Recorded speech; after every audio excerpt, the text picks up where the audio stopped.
Commissioners regular meeting. We'll start our meeting with the Pledge of Allegiance.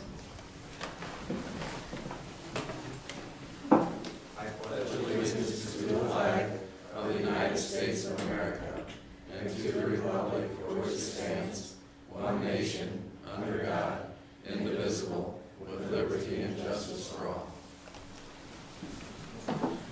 Thank you. The first item on the agenda is to approve the minutes of the November 29th, 2016 regular meeting. Mr. Chairman, I'll move item 1. Second. We have a motion and a second. Any questions or comments on the meeting minutes from November 29th? Seeing none, all in favor? Aye. Opposed? Item 1 carries. Item number 2 is to receive and place on file drainage repairs. We have turned in by by Jeff Lear, Drainage District number 639, Upper Main, Fulton, section number 9. We have 4 culverts and a washout that need to be repaired. Drainage District number 87, Fulton Township, section 35. We have a broken main and it's marked with flags turned in by Bruce Amber. Mr. Chairman, I'll move the drainage repairs. I'll second this motion, Mr. Chairman. We have a motion and a second. Any questions or comments on the drainage repairs? All in favor? Aye. Opposed? Item 2 carries. Item number 3 is to receive and place on file manure management plan updates as follows. RHS Farms Incorporated in section 8, Deer Creek Township. Mark Peterson in section 30, Dayton Township. GT Agri Pork in section 31, Colfax Township. And Envirotech Power Washing and Ag Services LLC in section 32, Yell Township, 2 facilities. I'll second that. We have a motion and a second. Any questions or comments on item number 3? All in favor? Aye. Opposed? Item 3 carries. Item number 4 is to approve and authorize the chair to sign Class C liquor license for Willow Ridge Golf Course effective December 30th, 2016. Mr. Chairman, I make a motion to approve the liquor license. I'll second. Motion and a second. Questions or comments? All in favor? Aye. Opposed? Item 4 carries. Item number 5 is to approve and authorize the chair to sign permit from Central Iowa Dirt and Demo, Pamrar, Iowa, to complete Gibson City OHV Phase 1 to Phase 3 corridor improvements as per construction plans prepared by Snyder and Associates dated August 31st, 2016. Mr. Chairman, I'll move item 5. Second. Motion and a second. Randy? Yeah, this project is for the Webster Park, and with knowledge of the DNR and county conservation, the work that they're intending to do, the reason for the permit is they'll be doing work under the bridge on P59, and so just to have it documented and on file. And I think the contractor might have equipment on site, but I visited with Matt Cosgrove briefly on this pretty straightforward project, and I don't know if I might have emailed you the plans and so forth. So it's all associated with the goings on at the OHV Park. Any questions or comments? All in favor? Aye. Opposed? Item 5 carries. Item number 6 is to approve and authorize chair to sign agreement for Mid-American Energy for underground electrical easement to secondary road maintenance facility at 1950 225th Street in section 3, Township 88 North, Range 29 West, Elkhorn Township.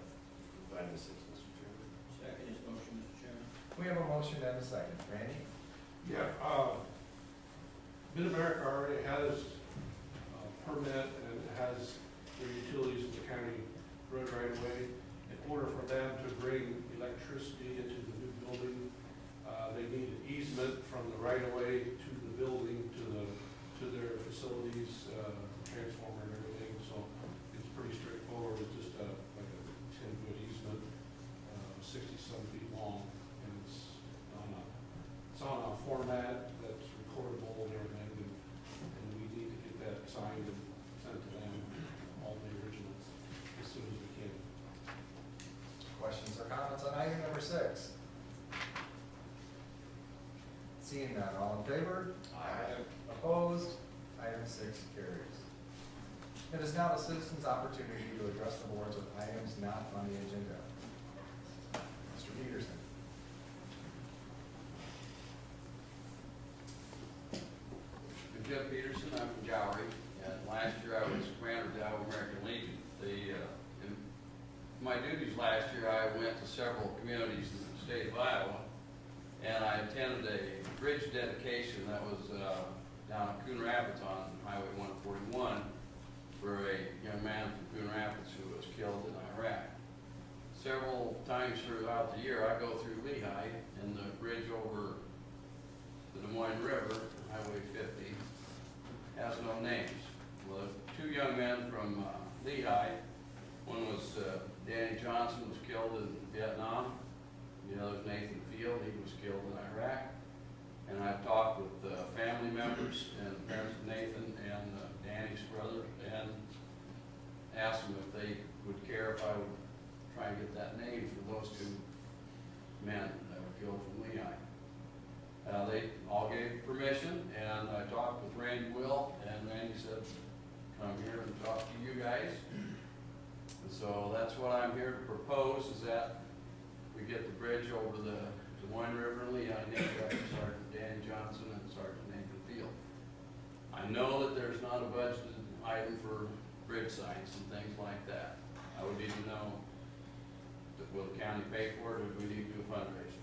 I need to know who, if you approve it, who would order the signs, and who determines what's exactly put on the signs, and then future repair, who's going to take care of the signs, you know, something they need to be repaired in the future. And that's basically what I'm trying to do, is get that bridge named for those two individuals. Randy, could you explain the process? Well, we don't have a policy at this time, but I briefly talked to you some time ago, Yeah. and then never heard back, so then nothing was ever followed up on. And due to the fact that you requested me to speak today, then what I did do is I have the ability to email all other counties and the DOT. I did that late last week. I did get 9 responses from counties and 1 from the DOT. Almost all counties don't have a policy per se for this, naming roads and bridges. For example, Lynn County has a policy for signs, but I think it's to additional signs to enhance safety. And if they, according to the engineer, if they get a request by this, they would have to process it accordingly. I did learn that the Iowa DOT in their Iowa Administrative Code has Chapter 131.10, Parent 321. They have a policy and procedure which requires several things. You get a formal written request, detailed description of what you want to have done, documentation, and so forth. You know. They do, in their policy, they require the signs to be furnished and paid for by the applicant, and the responsibility of maintenance by the applicant, and other rules. So I'm just pointing that out. And then I made aware of Potawatomi County engineer was kind enough to share a little bit more. They did recently, well, within the last year, they did, there was a bridge on I-80 overpass in Walnut. They named after a policeman that was killed, I think in Omaha.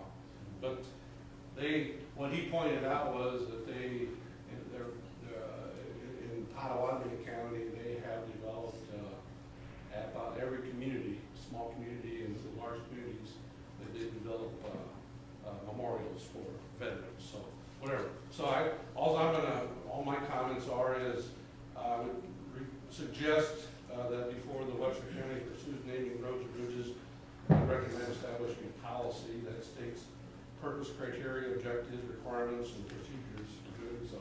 Because we could have numerous entices each request, and so I think it's good to have a good set plan in place. But that, the final decision, obviously, you're the policymakers and the final decision makers, so I'll defer things to you. But it certainly, I believe that the board would be very supportive of recreational like this. But I do believe it, for future board, everything it is, would be prudent to have a policy so that procedures are established and so there's clear criteria so everybody knows what the rules are. So I'd be in favor of that. Direct the engineers department to prepare said policy and bring it forward to the board's approval. And then, once the procedures are established, then the application could begin. Will that work for you, sir? Yeah. I got, what about the, you mentioned those two individuals, the William Ward and World War II, did you, I haven't looked have they? I thought, Yeah, as families in the area, thought about it. I thought about looking back, but I don't know, I didn't look back to see anybody else. But I can do that. Randy, I might make a suggestion real quick. Talk to Fair Purcell, maybe Mr. Fell would know. I believe you've named some bridges in Fort Dodge for some veterans before, so. Like they did something with the Third Street Bridge, but I don't recall them ever putting So anything for it. So that might be a place to Sure. find some ideas on how they did that, because I remember doing the Third Street Bridge. Oh, that's a good idea. I don't think they named the bridge, I think they put plaques on the bridge with their names on it. Yeah. Yeah, because they didn't want to single out one person. Yeah. And that, I think that's what it is. So Randy, I think we'll leave it in your hands at this time to put together a policy and bring it back to us, but maybe work with the county attorney's office or Brad if you have any suggestions. And come back with that, and then Mr. Peterson will get it presented and work on it and get back with you. And you know, if you keep that policy under 10 pages, we wouldn't do that.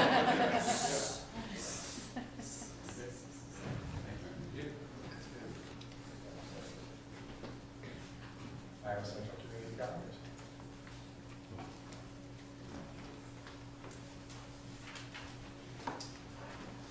My name is Mike Robertson. I'm the head of the agricultural program at Iowa Central Community College, and we've been asked today to come in and kind of talk about the last couple of years and the year going forward with some of the farm numbers, so you guys can kind of get an idea of what it's looked like over the last few years. Now, I've got some handouts that I'll give to you guys too, so you can see what we're going to talk to you about. Obviously, prices change from day to day, but we put the date on there at the date that we put it together. You have to pick a day and you can go with it. So I'll hand those out and then I'll turn it over to the students, and maybe they can give you their name and a little background information to what they're doing. Well, while he's doing that, I guess I'll introduce myself. My name is Christian Schofield. I am a second-year agriculture student. I'm doing the Ag Tech degree, which means after this year I will be done and out in the workforce. I'm Jeff Smuller. I'm from Webster City. I'm also doing an Ag Tech degree, and when I'm done, I'll be going back to work on a farm. My name is Chris Meyer. I'm also in the Ag Tech degree. When I'm done, I'm going to go home and possibly work on a feedlot.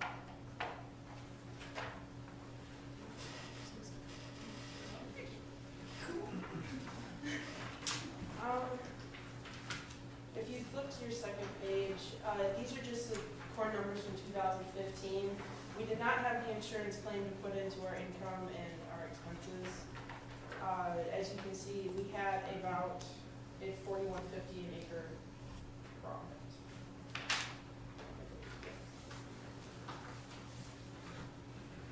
The next page, the soybean numbers, it's the same setup.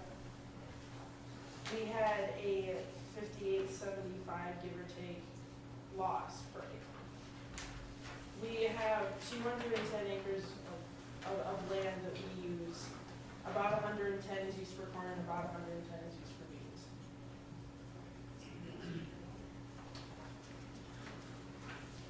As you can see, see, we made some profit selling hay that year, about $178 an acre. And that's really what kept us ahead a little bit more than anything out there.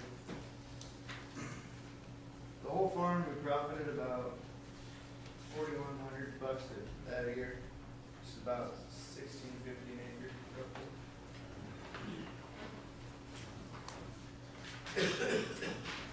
We're gonna get into some projected numbers here. In 2016, we have 220 bushels an acre, times the price of that wheat, which was $307, we come out to about $675.40 per acre. And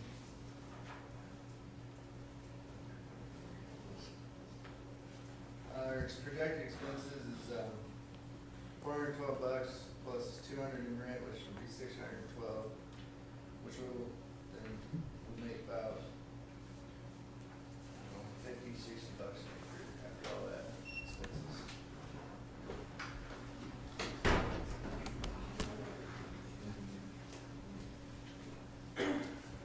The only thing about the projected 2016 crop is that we do not have a custom farming bill yet. And in the equation for the projected income, the 898 is the average price per bushel sold that we have sold so far. For your projected 2016 hay crop, we have the projected income of $270. We have, how many have we not sold?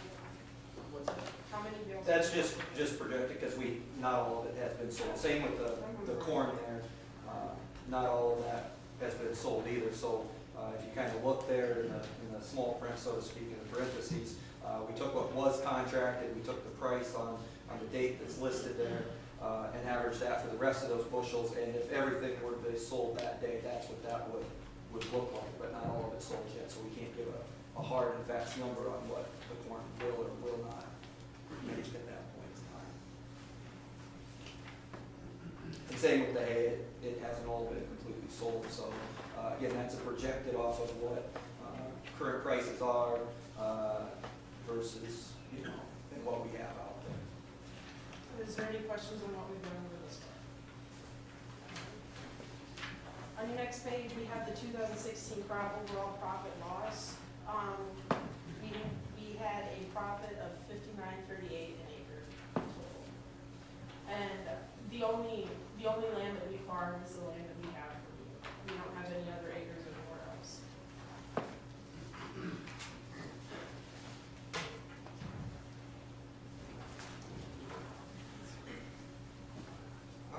Over the last 3-year average here, we had about an average of 192 bushels. So that's what we're going to base off of for next year's bushels per acre. And then according to the price of 11/11/16 for October of 2017, it's $334. That's what we're figuring, which will bring us to about $641.28. With our expenses based on the prior year of 2015, 2016, it'll be about $412.16. Then we'll add another $229.12 for break-even rent, which will bring us out to $641.28. So I mean, we're gonna be making no money right there for that on our corn. Our soybeans, over a 3-year average of about 47 bushels per acre for next year. Again, on the 2017 of October, price will be $910, which will be about $427.70. With our expenses and $312.63, and then a break-even rate of $112.07, which gives us $427.70.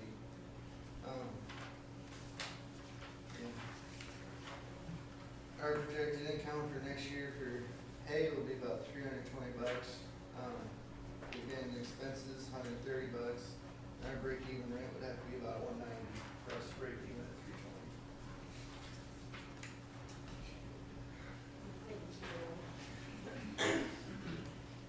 The next is the 5-year profit loss comparison.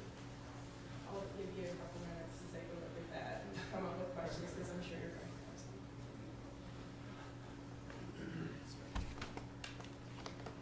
I don't really know where to go. In 2015, you can see that's when the last, well, it was in 14, but in 15 the rent that's when the rent was lowered. And then also with the county using part of that ground now, that's where some of those acres, so it was 250 originally, now we're around 242 is what the acres are with that site. So that just kind of gives you that, that total. And then so your next page is projected, if you were to take all of those 2017 rent, break-even rent numbers for those crops, and you were to take those times the number of acres that crop would be in, and then divide it back out per acre, that's what a break-even at those prices and at those average 3-year yields, and that's the actual 3 years of crop. So the bean number would be actually 6 years back, because we go every other year, and so it's the actual ground that those numbers are being taken, the average for that piece of ground itself that would be planted beans the next year, so to speak. And so that is what that would be, that 171.55 if everything would have, you know, prices go up, prices go down, but if that would be maintained, that would be the break even. As you can see this year, with the record second highest corn yield that we've had on that ground, the highest bean yield by 7 bushels, and anybody who's been listening to the markets this year has noticed that the beans have been a lot better than people have had in the past, so that really helped out. But going forward, you can't expect every year to be like that, and you still have to, when you're doing numbers, you got to work with something so you won't be average. So that kind of gives you. Plus the ground that the beans would be on next year, the soil doesn't support as good bean yields as the bean ground, so we just hit. The good Lord gave us the right beans on the right piece of ground this year, I guess. So that's kind of how that works out. See if you guys have any questions for them. All right, for myself. Questions from the board? So what's your proposed rent for this year to pass? We have, the 2000, it'd be the second to last page, I believe. We have projected, we have done a rent and break even on all of our costs based on this year, and we have proposed 171.55 per acre. Now, we realize that's somewhat unrealistic, but that is our break even. Out in the real world, because that's where you're going to be in the next couple of years, would you be willing to keep our farm and lose money next year, or would you give it up as a student? And know you're going to lose money next year. Would you be willing to put your equity at risk to keep farming our farm for another year, and knowing your break even was 171 and he was going to pay us 200? If I had other land to support myself, yes. But we can't, like Robertson said, we can't expect every year to be wonderful and glorious and have everything that we've always wanted. So, yes, I would keep it in hopes for better years in the future and just take that cut. But, and with an educational standpoint behind it as well, I believe, yes, we should keep it.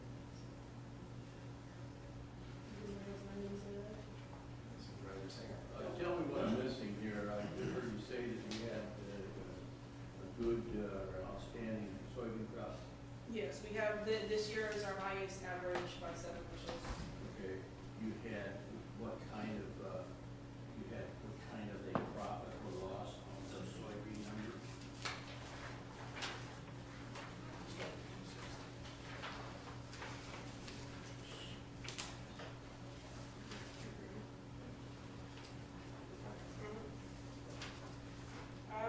This is where it is. No, it's not. No, 2016 is what we saw down the record. So, go one more page. Yeah, so it's the difference between 270 and, hold on, sorry.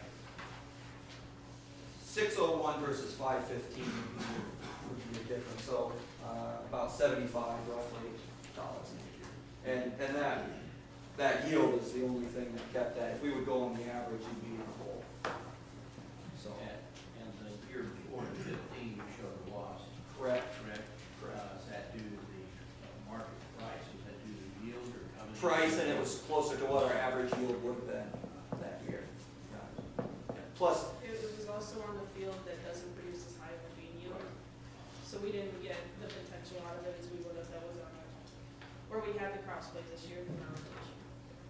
So 15 beans would be equivalent to what we are going on to ground this year for light soil type, because it's the same field. Of course, the tightrope that we walk is independent businesses versus Iowa Central.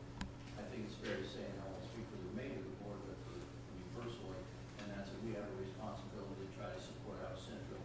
Ironically, we're having some kind of a vote today, I think, as well. Yes, for the So we truly are trying to support you. In the same breath, we do have folks come to us and say, gosh, we sure like to have that rent, and pay that rent on the ground too. I guess I would speak just one part of that, as you talked about, in the real world. At the end of the day, the landlord gets to decide if they want to keep that tenant or not, and they have their bills to pay and their cost of living to do as well. But that's a decision that person needs to decide. And some people may look at that differently than others, and so I think at that point, you have to take that into consideration as well. And if that tenant is taking care of things and you can pay your bills and they can pay theirs, that may be the way you look at it, or you may go for the person that can pay the highest. I mean, there's both ways that can happen. That's your guys' decision. That's that landlord's decision to decide what they would want to do. And in this case, if it was the only ground that person would farm, they may be done with farming, or they may be able to stay in farming, depending on what that person that has the control of that land is willing to do, I guess, at that point. So. I look at this as a learning experience for your kids, and I want to thank you for coming in and doing this today. It does show you that, there's times in life where you're going to make money, and there's times in life where you're going to lose money, and there's decisions you have to make, whether you're going to rent the farm or you're not going to rent the farm. And I think it's going down the road, farming now is, they're asking the landlords to participate a little bit in the risk. And so maybe we take a little bit less rent, and if you guys profit a little more in the end, maybe we receive a little bit of that profit. For you guys' benefit to learn that, because that's what's going to happen in the real world. You're going to face these landlords in the future. If you're farming, you're going to have to make these decisions. You're going to have to figure out fair cash rent and maybe give the landlord a bonus in the end. That's just classroom stuff that you're going to have to learn, because the real life is that's what it's going to be. Or you might be able to talk the landlord into going to a fair price and not participate. But I think in the real world, that's what's going to happen. I definitely support the program, and we want to give you the best price we can, because it's all about our kids in the end and future farmers. Do you engage in the practice of hedging? Hedging? We haven't a lot. We do some forward contracting with markets. I always say the class is very, very interesting when it comes to marketing. If you're a person marketing that grain by yourself, or maybe one other person, and you think that decision's tough, try it with 20 others from different backgrounds. And it doesn't happen as fast as the markets change. It doesn't happen as quick as you'd like. So yeah, we utilize offers and forward contracts and different things of that nature that they can look through and put marketing plans together and utilize some of that forward marketing type options. Yeah. I don't think we're here to make a decision today. You are going to get the farm another year. That's not a question of that. Would it be beneficial for you as a teacher to have your next class come in and figure out a base rent plus a benefit? You are going to get it, and we are going to rent you the farm. We're going to rent it at a fair rate to you, so you guys can break even at least. Right. Because we're not expecting not to. Right. And if it would help the classroom out a little bit to have that extra experience of knowing how to figure out something like that in the end, and come present that to us after the first of the year. I'm not saying we're going to do that. We'll go. Yeah, but it's just another opportunity for the kids to learn a little more about the real world and renting ground, because it is a rough life out there. No, we appreciate it, and the students have benefited greatly from it. It's not just this class that utilizes that ground. The other agronomy classes utilize that ground. We've hosted statewide FFA competition. Yeah, we've posted soils judging out there for FFA for the high schools in the area as well. So we've utilized it for a lot of different things as well that the students get benefit out of it, and other areas, high schools and those types of things too get benefit out of it. We appreciate your time and working with us. Thank you very much for coming. Thank you guys. Any other questions or comments from the public? You have some students here, did you guys want to? It doesn't count if you don't say something. The next item on the agenda is the Board of Supervisor Committee reports. I really don't have Okay. Oh, you give me again. Oh, no. Well, I will report that last evening was the Iowa Workforce Development meeting, and I will report to you that the Iowa Workforce Development Board has made a action last night to totally restructure the board. I will say, it's in my opinion, that it's well past time began. Interesting thing, this is all being brought about by, of course, change on the federal level and the feds mandating that things be done differently. So, you know, for the new people who will be going and serving on the board from Webster County, there are changes in here. The best thing I have to report is that was my last Iowa Workforce Development. Has All right. Trump contacted you about any position yet? Any? You tweeted him last week. Did he? Yeah, I don't tweet, so. All right, the final item on the agenda is a motion to adjourn.